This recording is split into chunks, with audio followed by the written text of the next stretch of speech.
Hello, my name is Margarida and welcome to my channel Margarida Bujo and welcome to my new video. And in this video you'll see the weekly spreads that I did for May.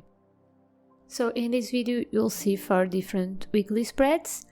The first weekly spread is not a complete week, nor is the last one. And I skipped one in the middle because I filmed other video where my Instagram followers controlled my weekly spreads. So if you want to watch that video, you can see the card above. I'll link the video there for you. And yeah, in this video you'll see the rest of my weekly spreads for the month of May. So the first weekly spread is an horizontal layout, and if you don't know, my theme for May on my bullet journal is bees. So bees, yellows, beehives, things like that. Really simple, really fast and really easy to do. I used 3 different pens for the yellow colors in this month, and I used a black pen for the little details.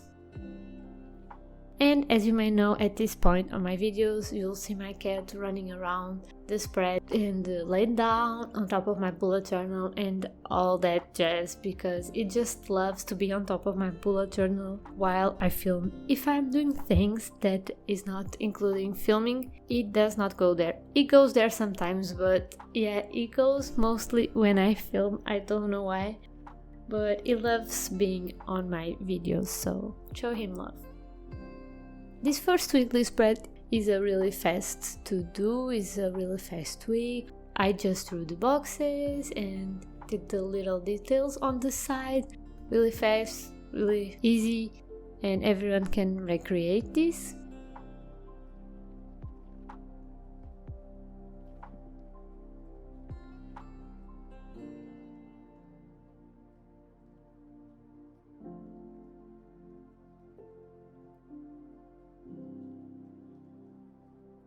Then for the second weekly spread, I decided with a more traditional layout that I usually do like in almost every single month. So I usually do these 4 boxes on one side and 3 boxes on the other, and I have a little space for a quote, for doodles, for anything that I want to add. In this case I just doodle some honey jars and a bee to be on theme.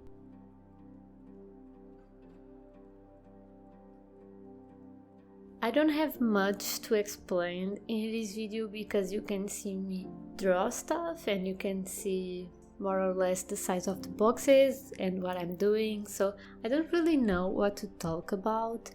Like, these boxes are not squared, but the size depends on the size of your notebook. So I usually use my ruler and I measure the side of the notebook, and I always use a ruler when I'm planning the week. I don't usually count spaces or dots or anything. I think with a ruler is much faster because I plan everything in pencil and then I do everything with my pens.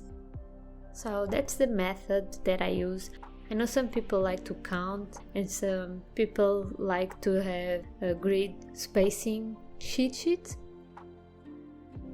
but it's not really useful for me because I use a ruler for everything, and I have some notebooks with some sizes and other notebooks with other sizes, so I would always be doing different cheat sheets and always be counting wrong, because when I move on to another notebook I'm still thinking about the spacing of my previous notebook. So I think with the ruler is easier. That's what I'm trying to say.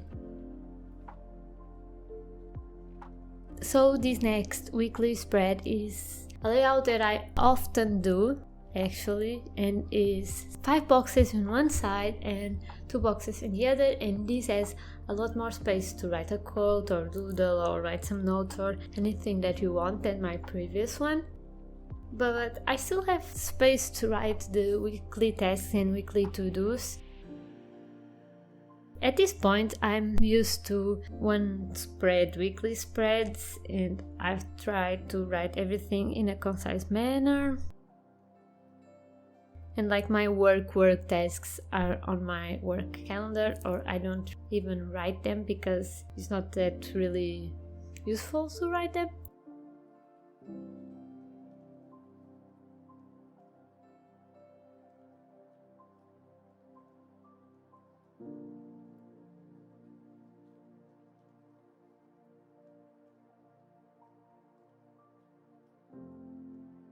And for the quote that I have for this weekly spread, it says, "The flower doesn't dream of the bee, it blossoms and then the bee comes."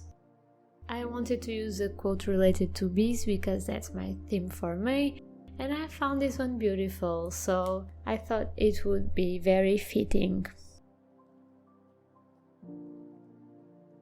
Of course, I had to doodle some things here and there around the quote, and I think this is one of my favorite spreads for this monthly layout.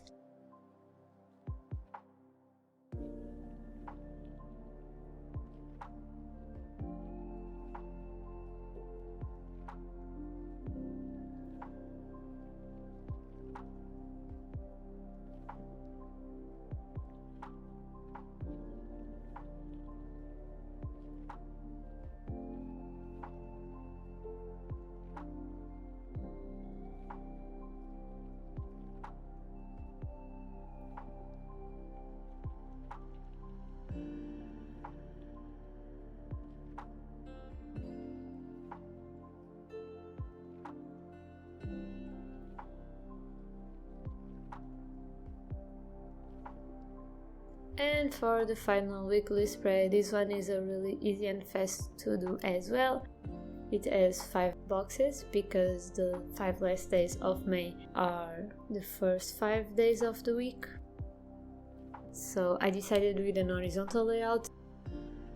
This is similar to the first weekly spread that I did, but the boxes are toward one side, like the right side of this page, and on the first weekly the boxes were more leaning to the left side, if you know what I'm trying to say. And I also doodle some things in this spread. I was not sure about what I would be doodling. In the beginning I thought doing this beehive pattern all over the spread, but then I thought it didn't look that nice, so I decided to just put some here and there, and then I doodle with the bee and stuff. Really easy, really simple. I didn't want to think more about it, to be honest. It was a fast weekly spread to do. I wrote the days of the week and pretty much that was it. So if you like this video, I hope you subscribe to this channel to see future videos from me. I have some different types of videos as well. And follow me on Instagram and TikTok if you want to see pictures of the spreads and videos and bookish content as well. And I'll see you in the next video, of course. And bye, see you next time.